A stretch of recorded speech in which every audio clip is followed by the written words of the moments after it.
text view. Let's make this bigger so we can see what's happening.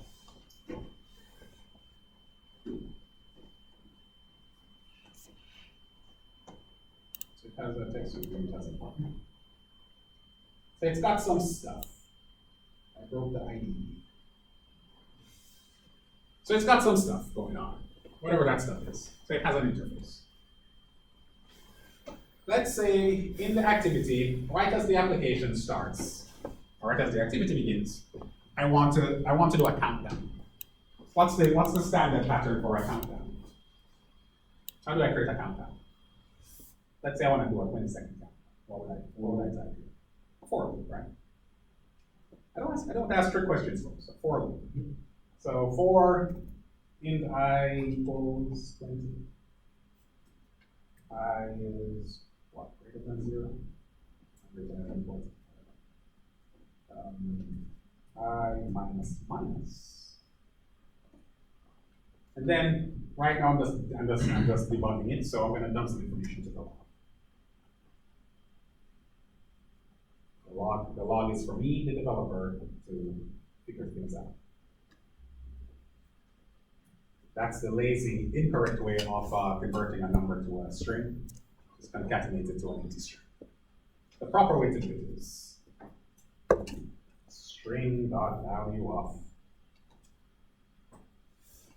I. Log takes 2 strings, so I couldn't put I by itself. All right, looks good. Let's run this and see what happens.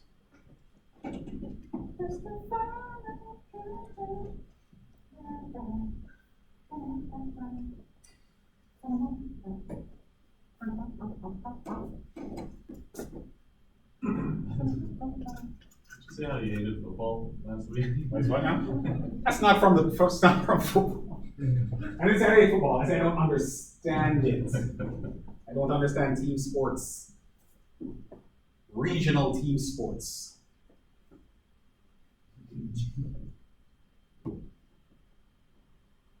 So, not sure if y'all saw it. Let's do it again. I was talking about sports at the time, so let's do it. Run my app and saw it. There was a countdown. There it is. So, way too fast to be practical, right? How do I slow it down?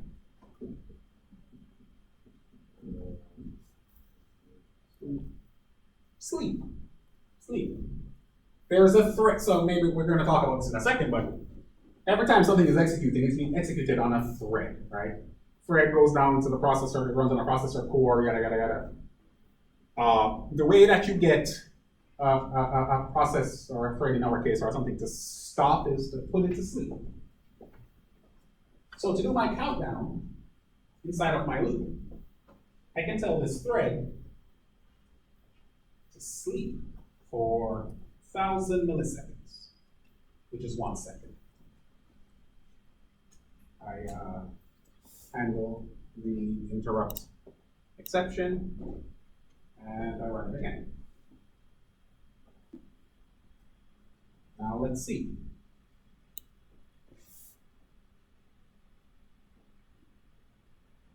All right, that looks more like it. And so problem solved. Let's take a look here.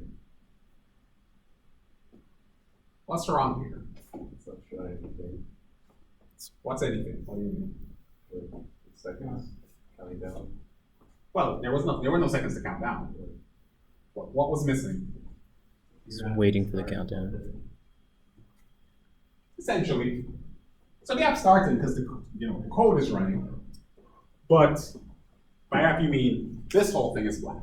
My interface is not drawn. The application is essentially, again, I'm the only one seeing this, right? The code, the developer is seeing this in the log.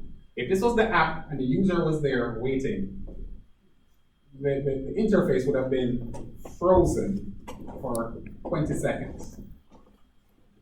So there's a problem with my countdown as it's currently written. So what is that problem? Well, let me introduce you to my friend, multi-threaded programming. Yeah, exciting. Exciting. Today we're going to talk about the purpose of threads in Android, which is, spoiler alert, 99% of it is the same, the purpose of threads in every other platform. We're going to talk about their uses and restrictions. And then lastly, we're going to talk about message passing, which by and large is as a result of some of the restrictions that are in place. So first and foremost, let's look at a scenario, one that we just demonstrated, in fact. From time to time, you may have been writing code. You may come across applications, not applications, operations, that whether you write them yourself or you're relying on some pre-written functionality, you may call on some operation that is a heavy operation, meaning it's churning away at processing time or processing power, or it may be a blocking operation where it's doing something and it holds everything else up until it's completed its operation, whatever its operation is. For example, sleep is a blocking operation. When you call sleep, the thread on which you've called sleep can't do anything else until it's woken up, either because the sleep time expired or it's been interrupted. Whenever these operations occur, they have the unfortunate effect of disrupting the flow or disrupting the UI or the user's interaction with the rest of the program. In other words, when a blocking operation is taking place, still gonna happen. My goodness. Fly? What's that? Fly? It's I think it's a stink bug. I think. I'm not sure. I'm not gonna step on it to find out. So I'm gonna sign over here. So these blocking operations again can deter from the user experience. Let's just put it that way, by causing the user's interaction to be slow or unresponsive, etc., etc., etc. So in reality, that behavior is not always necessary. Certainly it's not ideal and it's not always necessary. In fact, if the operation that you're performing, if its completion, let me rephrase that. If the rest of your application or other aspects of your application are not dependent on the completion of this particular operation, that would ordinarily block your app, block the progression of your app, then that operation is a good candidate to be put in the background. Background then implying that there's something called a foreground. Basically, we should be able to offload that operation in such a way that it does not affect the rest of the execution of our app. Android has quite a few ways to put work in the background. One of the most straightforward, if not useful ways of doing that is to use what's called worker threads or background threads. You hear me use hybrid term. Yep, that is a statement. So what is a thread? So a thread is a unit of execution. Essentially, whenever you write code and your code is converted into whatever statements the processor can understand, it's a thread that takes your statements, queues them up, and passes them off to the core to be executed one at a time. Every application has one thread, whether that's an Android app or anything else. There's always one thread that allows your application to run at all. That's the default thread or the main thread. In Android, that main thread is also called the UI thread, user interface thread. Why is it called the UI thread? For the problem we saw just now with the app. When the thread, the main thread, was being put to sleep, the UI became non-responsive. Not only was it not drawing, but had it been drawn before, the user would not be able to interact with it. Remember the two responsibilities of a view: draw itself and respond to events. The thread responsible for drawing the UI, for allowing the views to draw themselves, and the thread responsible for responding to user actions is the main thread. Therefore, whenever it's put to sleep, it can't perform those actions. So every application has a main thread, and the idea of multi-threaded programming is to take this idea of having a thread, which is a unit of execution, having multiple units of execution, and then, if necessary, do the coordination among these threads. So whenever you hear about concurrent operation, concurrent doesn't necessarily mean parallel, which is kind of, people assume that they're interchangeable terms. Concurrent means coordinating. These things are happening, they aren't necessarily happening at the same time. In fact, if you can imagine a single core, then you have to have some sort of time share. So it's only one thread ever executing. But the concurrency really refers to how do we coordinate information sharing between these threads, among these threads, it's more than two. Is that down there? Yeah.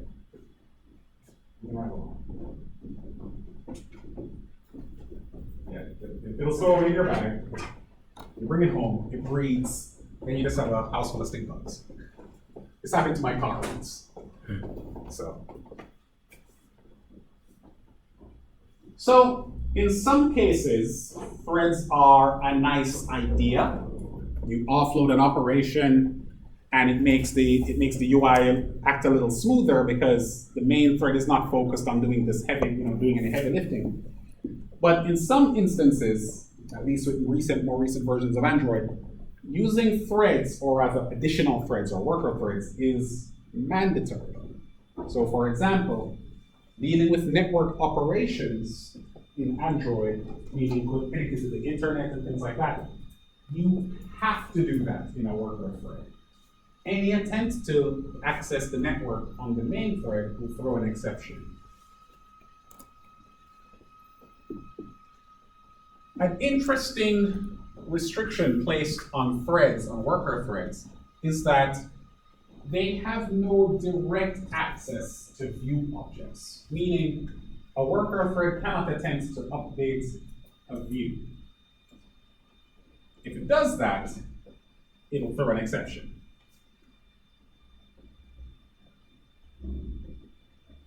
This is again why we call the main thread the UI thread, because the main thread is the only one that is able to touch the view objects. Now, this is done solely for one reason. View objects are not thread safe. So issues of race conditions and locks and all of that are not addressed for views. As such, you're forced to use a single thread so that requests to modify or access the view can be queued instead of having multiple access points.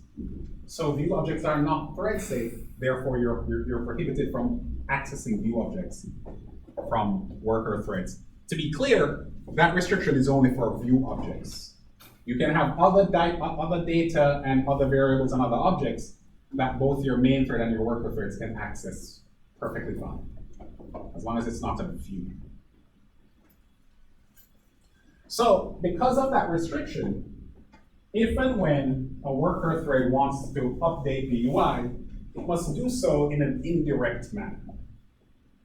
Generally speaking, it needs to pass a message to the main thread, to the UI thread, asking the main thread to do the work on its behalf. And there are a couple of ways that you can do this. We'll look at one way today.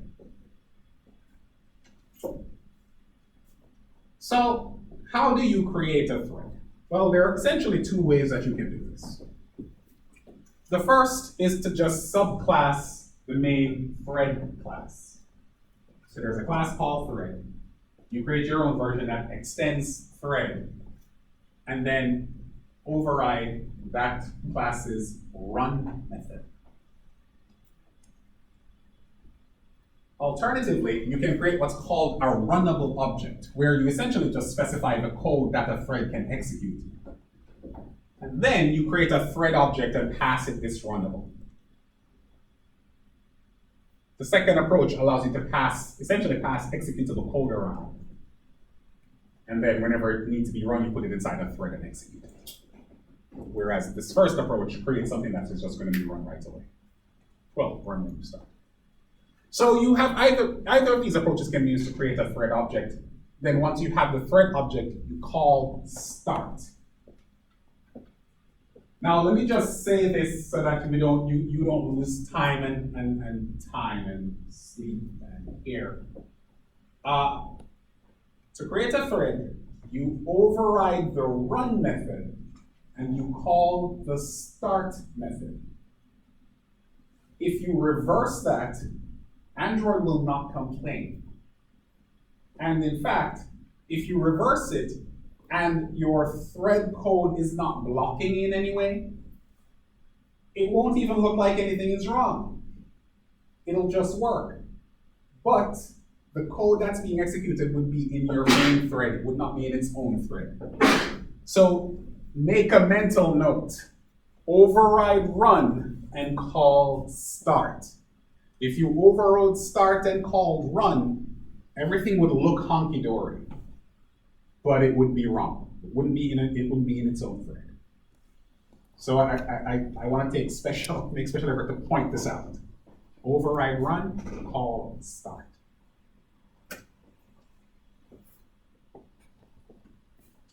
All right, so in addition to all of that, the thread class, I'd actually be curious to see what this is like in Kotlin, but the thread class in Java has a bunch of different mechanisms to control the thread. So for example, to stop it, or to pause its execution, which is what we do with sleeping.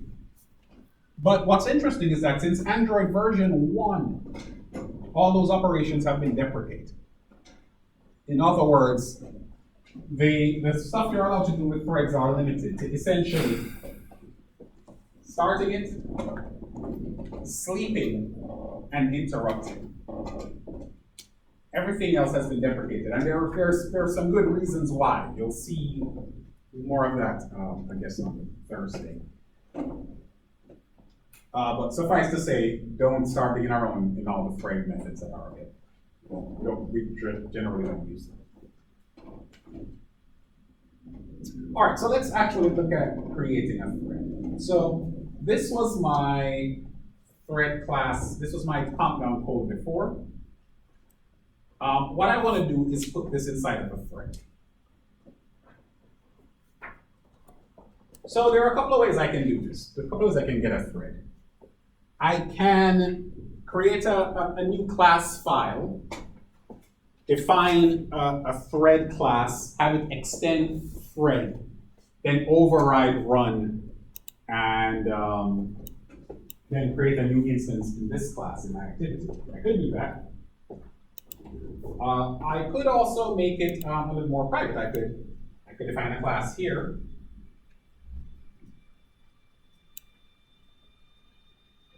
I could do this, and then create an instance of my, once I've finished it, create an instance of my thread class and do that.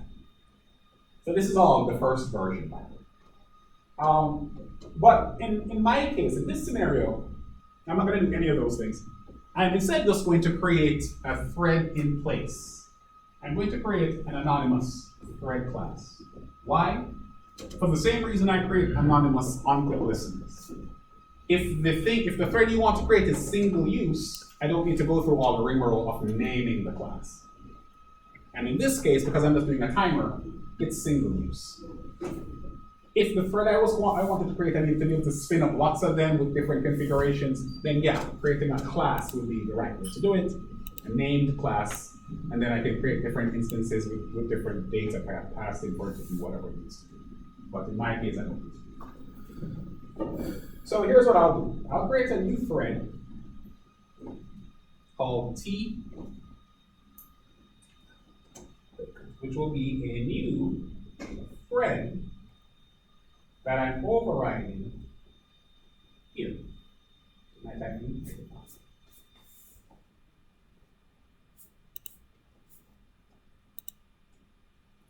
And then from here, I'm going to define thread, the code for thread. But once I'm done, I'll call start on that thread, on that object. So what is this thread? I override the run method. I don't need to actually call the super classes version. And here I put all the code that should be inside the thread. So that's my timer. So I'm defining a class thread, creating a type of thread, creating a new instance of that, and then starting it immediately. So now running this code, I should get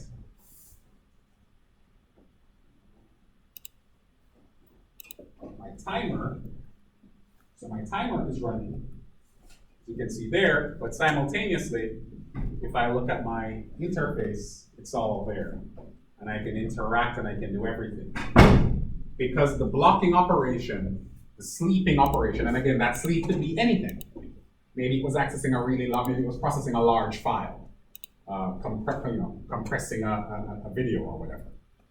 I put that in the background, allowing whatever sort of time-sharing algorithm is in place to swap between my main thread and this worker thread, or if I have multiple cores, maybe the threads will be assigned to different cores, whatever. I don't care how it works in the background. All I know is I've defined one operation to do my timer, and the main thread is its own thing that was run on its own thread. One more time. As you can see, UI pops up, timer running in the background. All right. And again, as I said, this is single use, so I didn't even have to go this far to create a very large thing. I could have just said new thread, start. All right, this is the object, and then I start it. Now at this point, I've lost any access to the object. It's just running. If I needed to access it, if I needed to be able to like interrupt it, and the first version will be the proper way so that I have that T variable that I can use to interact with the thread. So you just changed you got rid of the T? Yeah, I got rid of the, yeah. So now you can put it right directly after that. Yeah, because so this is the object, right? This code gives me an object. And then I just call start on an object immediately. So you can do it either way technically? I could what? You can do it either way technically, or is that more efficient? I mean, it's less code for your character, so in that sense it's efficient. Now, if you don't need another object, then you have to say no problem. Yeah, well, even if I had the T, I still couldn't create another object of it. I still couldn't create another instance. You're going to see in a second that I can spin up a lot of them. Every time I hit start, it's like redefining it. But I mean, I was tempted to say yes when you said is it more efficient, but the truth is when this gets converted to bytecode, it probably all looks the same. So I don't know. But it is fewer characters. So.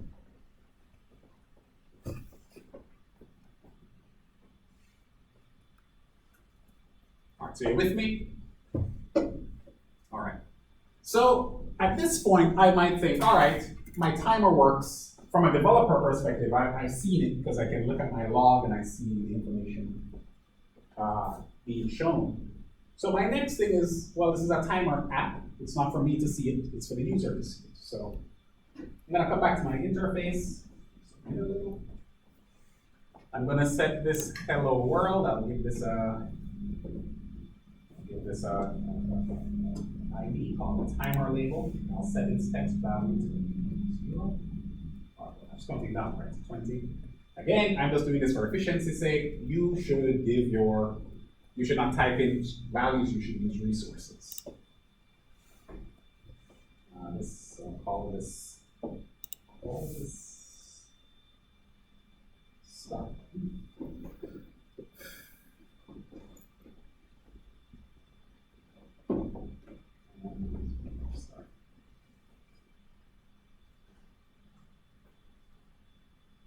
Seems decent. All right, so now what I'll do is I'll take this code, so as is, I'll take this code, and I will first get a here before my table.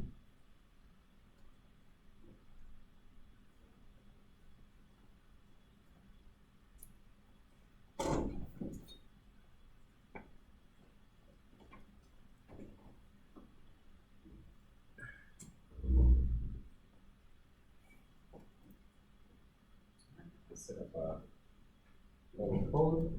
All right, so at this point, nothing is different. It's still dumping it to the console, to the log, rather, not to the console. So hit start, and it works. Only after I hit start. I wish this would not come up. All right, so that's the working. Oh, and here's if I were to hit it twice. Literally another one starts. If I hit it 3 more times, then 3 of them start. So it's redefining, basically every time I click, it's redefining the class and starting an instance of one. So at this point, it's terribly inefficient. If that's were the case, then I should define a single class with a name and then create new instances of it. Anyway, so that's a bunch of timers counting down. Each one in its own thread. All right, so what I want to do here is, again, I don't want to log, I don't want to put it to the log. What I want to do is to have the user see countdown. So my intuition might be to set the timer label to be I. Not I, because I is an integer, and the set text method that takes an integer is actually expecting the integer to be a resource ID. Which means if I run this code, it would crash. What you need to do is pass in a text value. So string dot value of I. All right, so this is my intuition. This should work. Run my code. And I hit start. And what do we get? A crash. And in that crash, we get a very helpful error message as far as error messages go, called from wrong thread exception. More details, only the original thread that created a view hierarchy can touch its views. In other words, only the main thread can access the view objects. So I cannot access the view timer label from inside this thread. Not allowed. So how do you fix that? Because my worker thread cannot access the views directly, it needs a workaround. It needs an intermediary. Essentially, if the worker thread needs to update the view, the worker thread needs to ask the main thread to do it. As such, the main thread needs a mechanism to receive that request. There are a few ways to do it. They're all sort of built on the same principle. But essentially, the way that a worker thread can receive a message, the way that the main thread can receive a message from a worker thread is to use what's called a handler. So a handler allows a worker thread to send messages or code through by using a runnable to the worker thread for execution. Then the worker thread, because it created the view hierarchy, can access any view object that it needs to. So each handler belongs to the thread that created it, meaning that any worker thread that uses a handler that the main thread created can pass a message to the main thread. Once it's created, any amount of threads can use it. It doesn't really matter.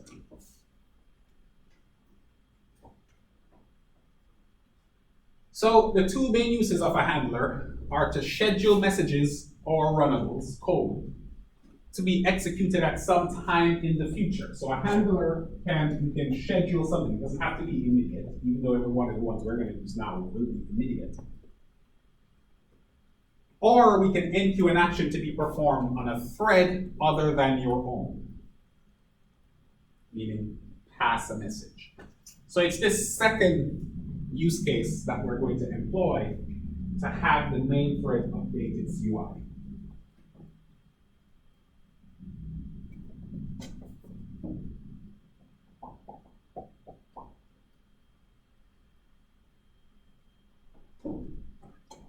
So let's look at the implementation.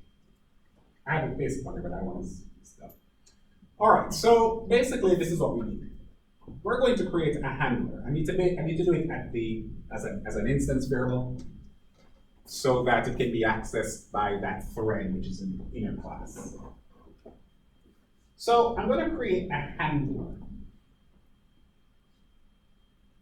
I'll call it timer handler. There are two handler classes in in Android's SDK. You want to always import android.os.handler. There is another one, something util.logging or whatever. That's not the one you want. Android.os.handler.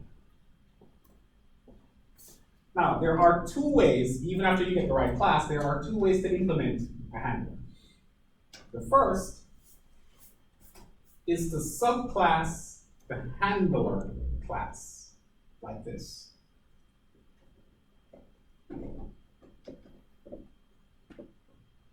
And then I guess it's this is the first way. This way is wrong. It's not inherently wrong, it's just susceptible to memory leaks. In fact, I'm pretty sure that's the error message they'll give me if I hop on my mouse in here. This handler class should be static or leaks might occur. So it's basically letting you know that, hey, you're doing it wrong. So this is not the way we do it. Instead, we use a regular handler, but we use a handler that takes a callback object, which is defined inside the handler class, and we subclass the callback. This is the version of the handler that we use. At this point, you can just commit this to memory. You can analyze it, we can break it down every piece, just this. Always do this whenever you want to create a handler. So let me do that again from the top. Handler, timer handler or whatever, equals new handler callback. Just do that. The only thing that needs to change for you is what you call the object and what happens inside of the handle message callback. That's it. Commit back to memory. So this handler is going to be this handler has a single callback, handle message. That's the callback that gets invoked every time a message is received from a worker thread. So before we implement this, let's go look at the worker thread and see how it's going to change its behavior. So here we were attempting inside of the worker thread to access the view object. We've decided that that's that. Also exercised. What we want to do instead is ask the main thread via its handler to do the job for us. So here's how I'm going to do that. First thing I need is a message object. I'm going to create a message object. What's a message object? A message object is just an object that allows you to pass messages. If we look inside of a message object, we see that it's essentially has a series of fields necessary for passing information. Some other stuff for like who sent it and all of that, but mainly it's a way to stuff stuff inside of an object and then pass it around. It's one of the few times it's not using key value pairs, it just has explicit fields. So some of the fields are what? What are you passing? It's a stupid name, but what? If that's used, that's usually if you have a single salient integer value to pass, you use the what field. If you have two values to pass, again, that seems very arbitrary. You can use R1 and R2. And if you have an object that you need to pass, you use the obj field. That's it. Stuff something inside of the message object and then pass it to the thread via a handler. Why is it like that? I don't know. But you can pass anything. At least anything that can be an object, which is everything. So in our case, we just have a single integer value that we want to pass. What is it that I want to pass? I want to pass I. This is my timer value. Now that I've gotten now that I've gotten my message object set up, I will then use the main thread's handler. Remember I said, worker threads can access any object as long as it's not a view. So the worker thread can access the timer handler object. And it's going to use this to send a message to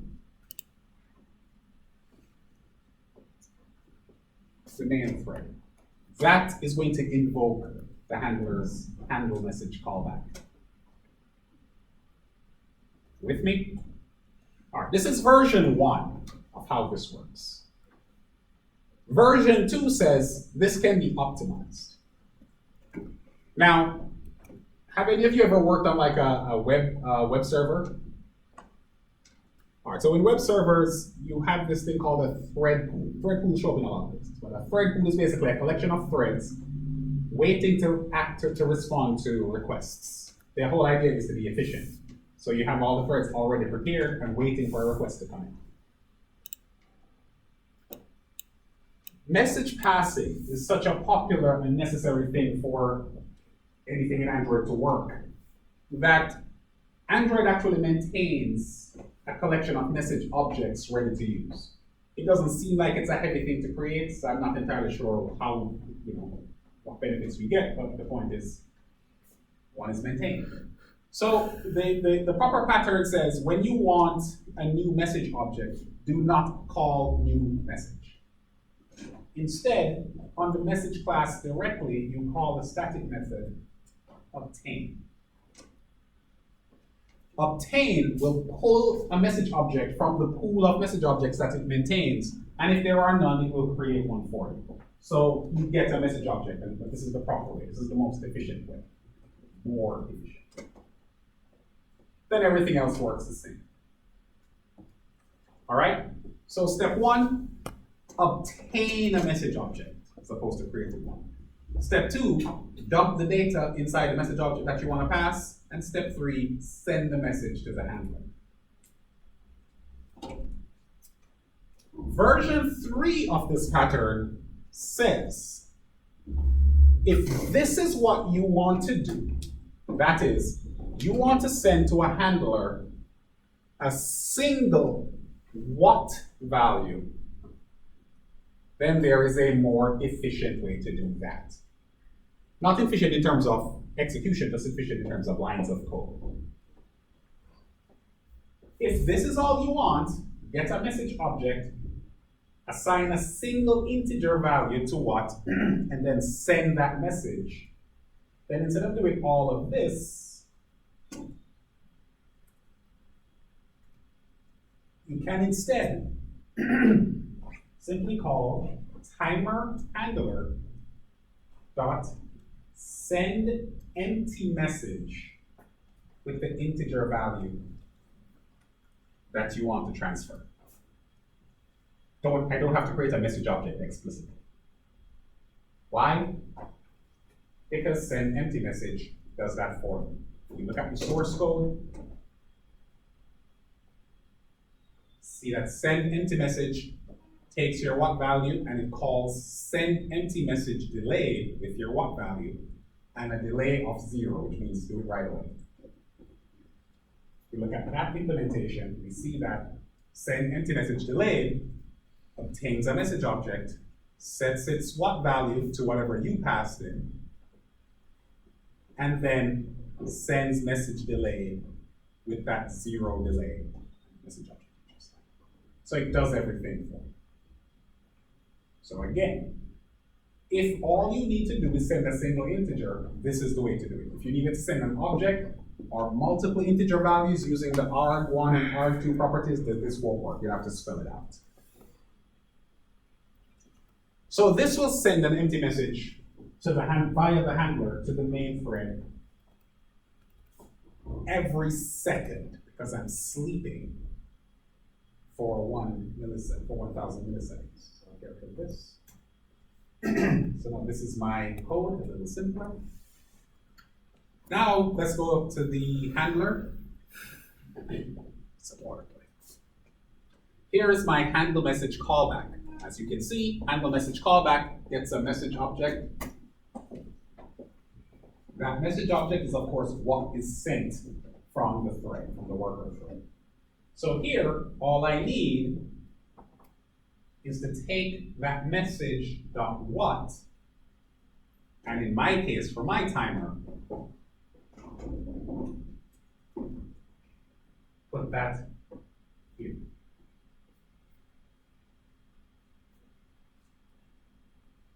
So when the handler, well, when the main thread through the handler receives the call, receives the message, it then pulls it out and it is free to update the UI. So it can access timerly, whereas the worker thread could not. So now I run this code.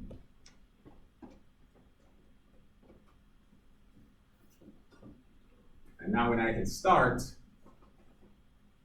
I can have my UI be updated with the new information. And if I had 100 threads, they can all use the same handler to pass information. So here I have multiple threads now counting down, all passing messages to the main thread via the handler.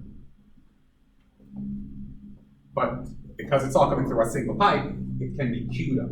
Again, view objects are not thread safe. It must come through the main thread. So the main thread is getting all the requests, queuing them, and then updating it, which gives you that haphazardness. All right. So that's the main takeaway when it comes to threads and communication among threads, or between threads, since it's always one to the other. Main thread can update UI. Worker threads cannot. Worker threads run in the background and can access anything except UI. If the UI needs to be updated as a result of some work that the worker thread is doing, then the worker thread will inform the main thread by using a handler. There are other ways. For example, you can post a runnable and stuff like that. They're all essentially variations on the same theme. But this at least kind of spells it out. So as handler is created, the worker thread using that handler reference will send a message to the main thread, and the main thread responds and updates the UI or does whatever else it needs to do. All right? So this is that thing about this class being so polished that it finishes 15 minutes before the other class. It's not great. Let's go over the quiz. What? Let's go over the quiz coming up. Go over the quiz coming up. I think that's backwards. It'll be a lot of fragment stuff. You'll have about 2 like solid fragment quizzes.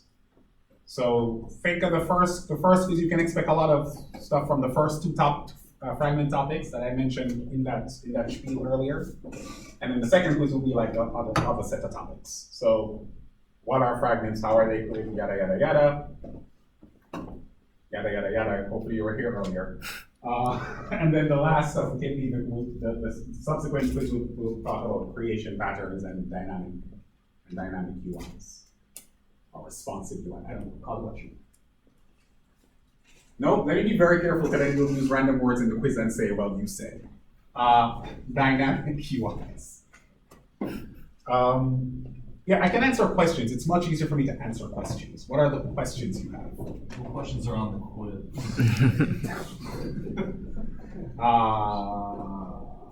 Questions about fragments. General. I think, was there a gap? What was the last quiz about? Did anybody do it? What was the last quiz about? It should have been like resources and stuff like that. Yeah, so then, yes, I think fragment, yeah, I don't think there was a topic in between. We're covering all, every topic is gonna be covered in quizzes, is the point. So I don't think I'm missing anything. I think it was resources straight into fragments. So alternate resources rather than into fragments. So, yeah. So again, we had about four lectures on fragments, exactly 4 lectures on fragments, not counting today. Think of that, the first quiz, quiz tomorrow will cover the first 2 lectures. The quiz after that will cover the following 2. All right? Okay. I'm not gonna pretend like I have something on sheet. So I'll see you on Thursday.